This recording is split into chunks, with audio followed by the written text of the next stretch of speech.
Hello friends, good afternoon. Today we will read about class 7, chapter 11, The X means कुल्हाड़ी। उन्होंने बहुत सारी छोटी छोटी कहानियाँ और नॉवेल्स लिखे थे। Some of his well-known books are The Man-Eater of Malgudi, The Guide, The Sweet Vendor and The English Teacher।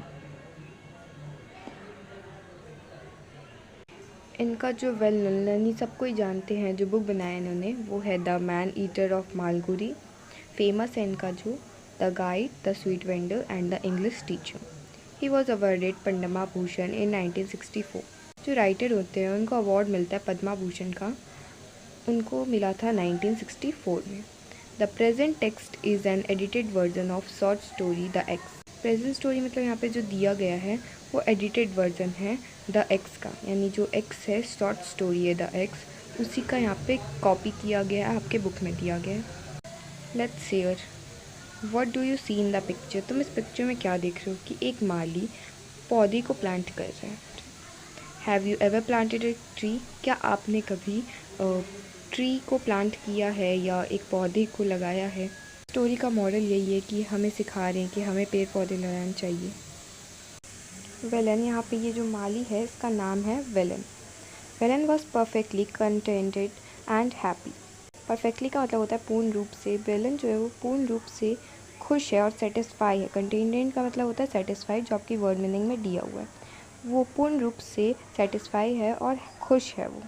He demanded nothing more of life. उसे ज़िंदगी में और कुछ नहीं चाहिए, उसका कोई डिमांड नहीं है।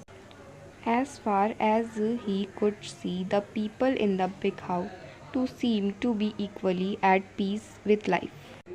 As far का मतलब है जितनी दूर तक वो देख सकता है वहाँ पे पीपल्स इन बिग हाउस, यानी इंसान जो बड़े घर में रहते हैं उसका प्रतीक वो इक्वली पीस विथ लाइफ, यानी वेलन जो है वो अपनी लाइफ में खुश है और वो जो बिग हाउस में रहते हैं वो भी अपनी लाइफ में खुश है, इक्वली है।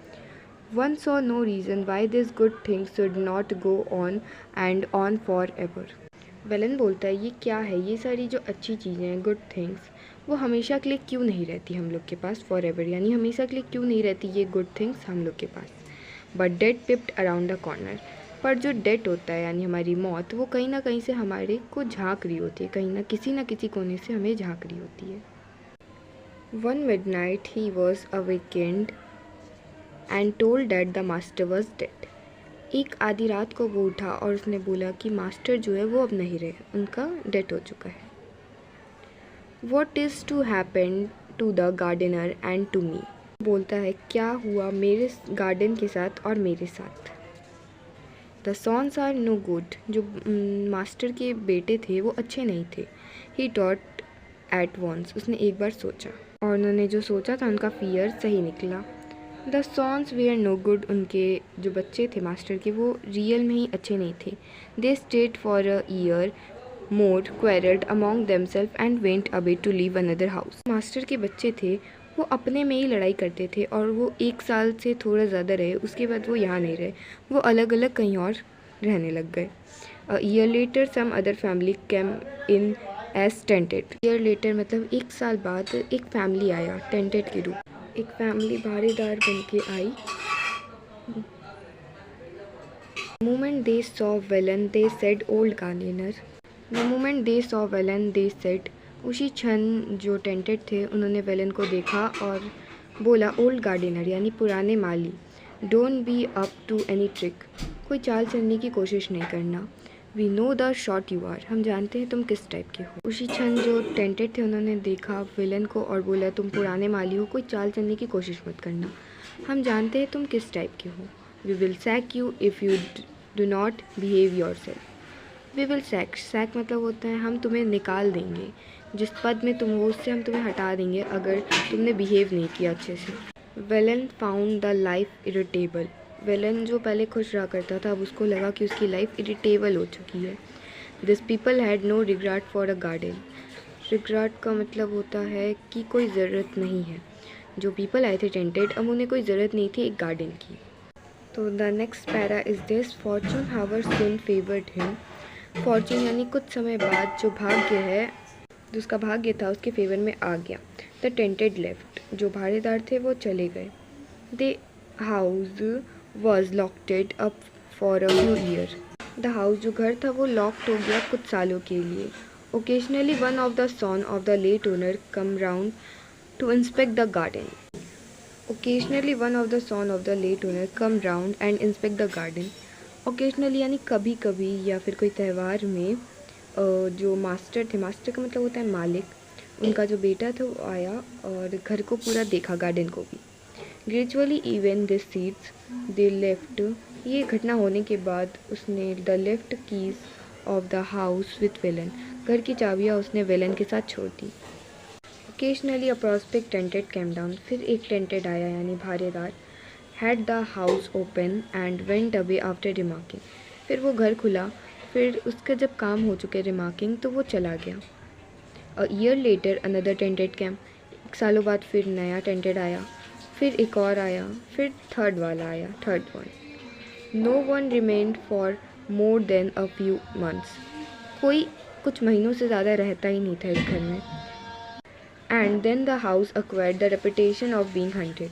और जो वो घर था वो एक्वायर्ड यानी उसका टाइटल बन चुका, वो रेपुटेशन अपना गेन कर लिया कि वो हंटेड है, कि कोई यहाँ से कुछ मंथ से ज़्यादा रुकता ही नहीं था, इसलिए वो घर हंटेड कहलाने लगा. Even the owner drop the practice of coming and seeing the house. जो इसका ओनर थे यानी इसके बेटे, वो भी आना और इस घर को देखने की प्रैक्टिस जो थे वो भी छोड़ चुके थे. Velan was very nearly the master of the house now. Velan जो था अब वो इस घर का मास्टर था यानी मालिक बन चुका था, क्योंकि वही रहता था, वही देखभाल करता था. The keys were with him. जो घर की चाबियाँ थी उसके साथ थी. He was also growing old. वो भी धीरे धीरे बूढ़ा होते जा रहा था. When the mood seized him about once a year, he open the house and had the floor swept and scrubbed. When the जब उसका मन करता था यानी एक साल में एक बार वो घर को खोलता था और झाड़ू लगाता था और उसको स्क्रबर से साफ़ करता था. But gradually he gave up the practice. पर भाग्यवास, ग्रेजुअली तो भाग्यवास, उसने ये प्रैक्टिस भी छोड़ दी क्योंकि वो बूढ़ा हो चुका था. अब उसे ये काम नहीं हो रहा था. Year and year pass without any change. साल और साल बीतते गए, कोई चेंज नहीं हुआ. It came to be known as the ghost house. ये जो घर था वो घोस्ट हाउस कहलाने लगा. And people avoid it. और जो पर्सन होते थे वो इस घर को अवॉइड ही करते थे रहना. वेलन found nothing to grumble. Grumble मतलब होता है कंप्लेन. वेलन जो है उसका कोई कंप्लेंट नहीं था इस घर से, उसको कोई डर नहीं था. It sweetened him exactly. ये जो घर था उसको परफेक्टली स्वीट करता था, यानी इसके लिए ये पूरा घर अच्छा था, एक्सीलेंट था इसके लिए ये घर. ये यूनिट 1 है, ये कंप्लीट हो चुका है. इसके बाद हम लोग इसका एक्सरसाइज करेंगे, फिर यूनिट 2 करेंगे. Thanks for watching. If you like this video, don't forget to like, share and subscribe.